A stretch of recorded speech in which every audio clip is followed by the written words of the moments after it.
It's 8:52 here in New York. I'm Bryant Gumbel. We understand that there has been a plane crash on the southern tip of Manhattan. You're looking at the World Trade Center. We understand that a plane has crashed into the World Trade Center. We heard it, and because I was just like standing there pretty much looking out the window, I didn't see what caused it or if there was an impact.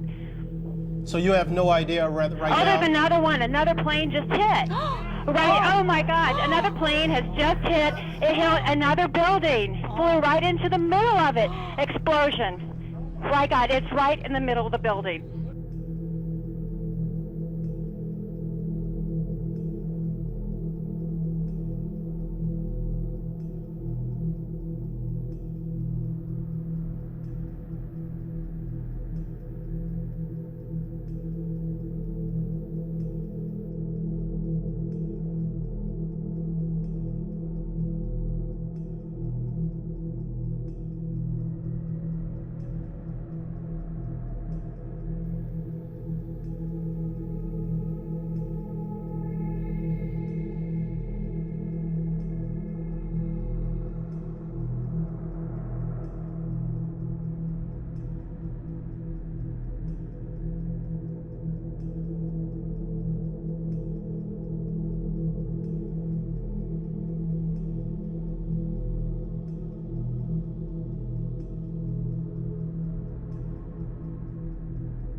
New York City, 2001.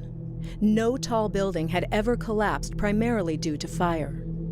But that's exactly what investigators believe happened to the 47-story World Trade Center Building 7 on September 11th. According to a 3-year comprehensive building and fire safety investigation just completed by the National Institute of Standards and Technology, or NIST.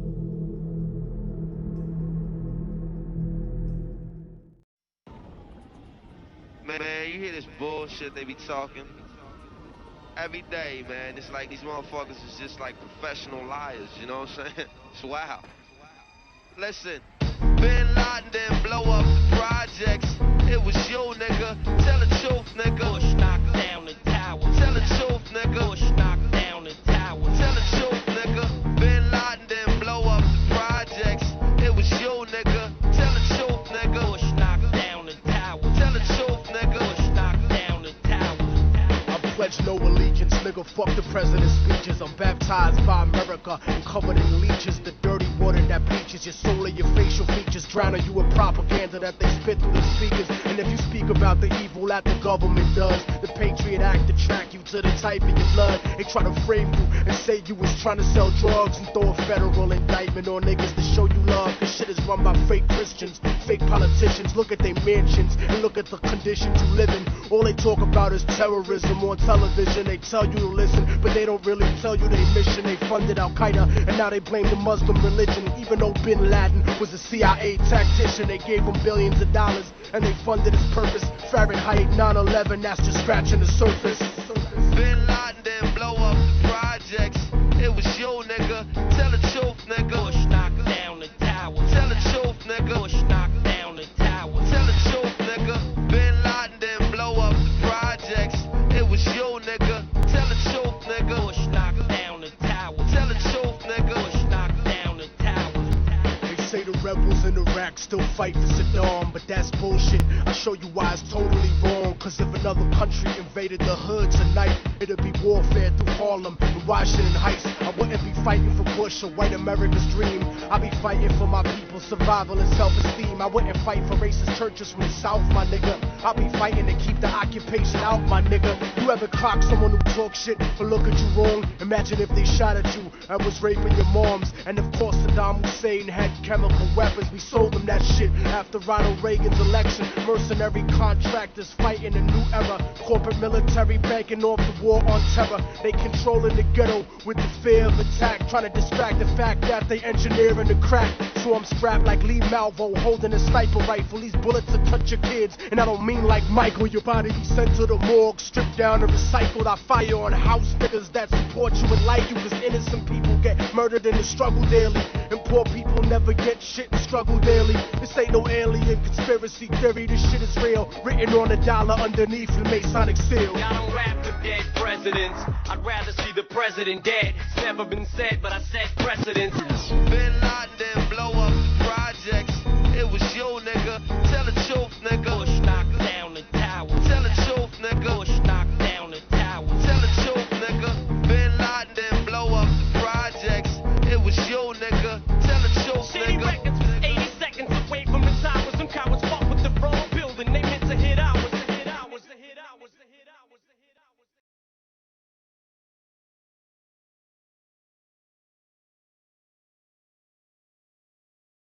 Got called in by an officer on the Joint Staff who told me that he said, you know, we're going to invade Iraq. I said, but why? And he said, I don't know. He said, I guess because we don't know what else to do. But in fact, the why of it went back a decade to the spring of 1991. It went back to the argument inside the Republican Party about whether or not the Gulf War should have ended with the capture of Baghdad and the overthrow of Saddam Hussein. And in 1991, when I talked to Secretary Wolfowitz, you know, he said, we didn't get rid of Saddam Hussein, and we should have. He said, we've only got 5 or 10 years to clean up the Middle East. These old Soviet surrogate regimes like Syria and Iraq, get rid of them before the next superpower comes along to challenge us. We didn't foresee that we'd actually be using force aggressively to change regimes. And it appeared full-blown after 9/11. And somehow, in the minds of the American people, the attack run by Osama bin Laden, based out of Afghanistan, became part of Saddam Hussein.